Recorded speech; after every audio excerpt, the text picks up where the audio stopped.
In 1859, French painter Jean-François Millet completed The Angelus, a piece commissioned by a man who never showed up to pay for it. Left broken with no other options, Millet sold the painting a year later for a modest 1,000 francs. 30 years later, the same painting was sold to a Parisian collector for a staggering 750,000 francs, 750 times its original price. Millet's family, who lived in poverty, didn't receive a single sou from this sale.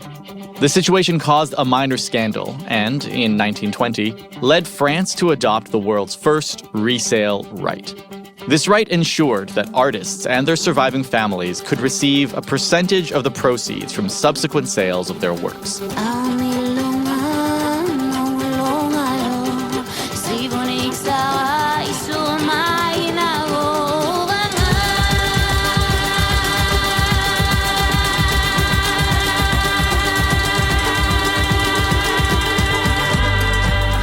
My name is Farnell Morisset. To celebrate the 100th anniversary of Canada's Copyright Act in 2024, I set out to explore the history of copyright, which led to a 3-episode podcast documentary by Québec, Copyright Act, A Century of Stories. But there were still other stories that didn't make it into the original series. Almost 100 years after France introduced its resale royalty law, across the ocean in 2018, a print by Inuit artist Qanniuguma titled The Enchanted Owl was sold for $216,000. Back in 1960, it had originally been purchased for just $24. Despite the artwork's value increasing 9,000-fold, Ashevak's family didn't see a single penny from the sale.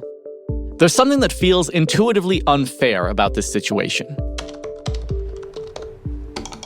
To better understand it, I started by asking April Britsky, executive director of CARFAC, the Canadian Artists Representation, Front des Artistes Canadiens, why artists should be paid for subsequent resales of their works if they were already compensated during the initial sale. So the resale right is important because it allows artists to be rewarded as their career progresses, their reputation grows, and their work remains commercially successful. So it's common for art to sell for very little early on in an artist's career, and later on, when the stuff that made them famous is re-enters the market right now in Canada, at least, those artists aren't getting paid for the contributions that they've brought through a lifelong career as an artist.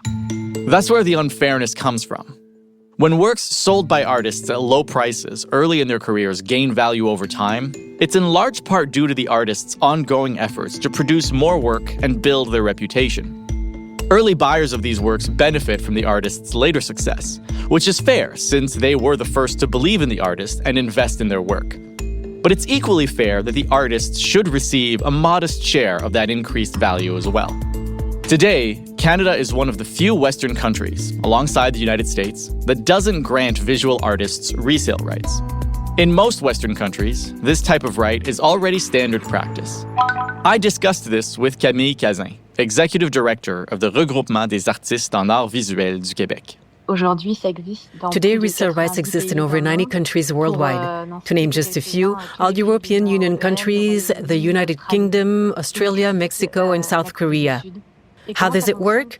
A portion, typically calculated as a percentage, is taken from the resale price of the artwork. On average, this percentage ranges from 4 to 7%.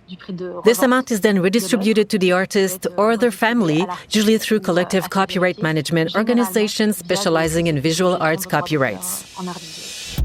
The current situation denies Canadian visual artists significant income they would otherwise earn if they lived in Europe or Australia, for example.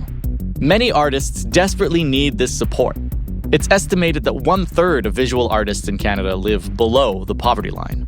The impact of a resale royalty would be especially significant for older artists who have spent their lives building recognition for their work. However, in Canada, this is also, if not primarily, a critical issue for art from Indigenous communities, particularly Inuit artists like Qanniuguma. On this point, let's hear again from April Britsky.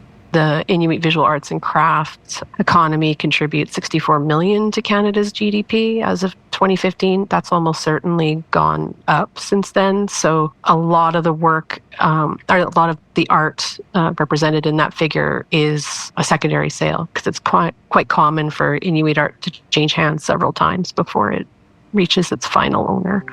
Well, we really view it as a form of economic reconciliation. We do think that artists have been disadvantaged terribly, and by the nature of the secondary market, a lot of artists are taken advantage of in the market, for sure, Indigenous artists in particular. And we do think it's a way to really acknowledge the contributions that they've made throughout the course of their careers. We know in Australia, over 65% of their royalties are distributed to Indigenous artists. And so we think it would have a very good benefit for artists here.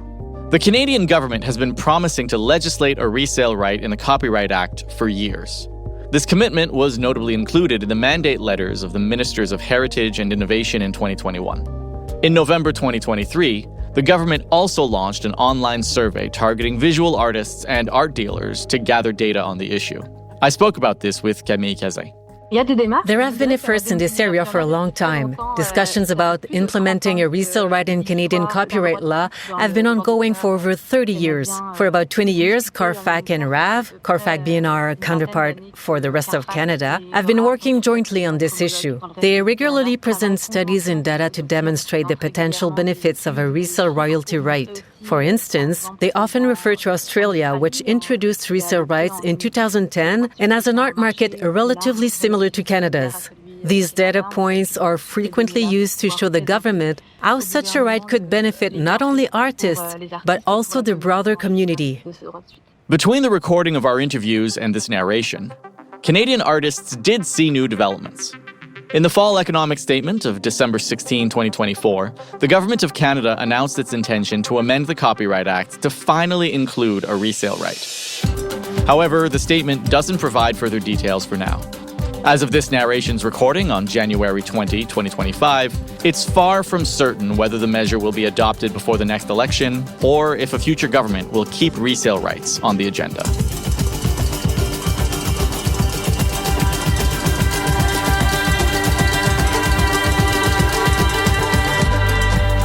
Research, writing, and narration, myself, Farnell Morisset.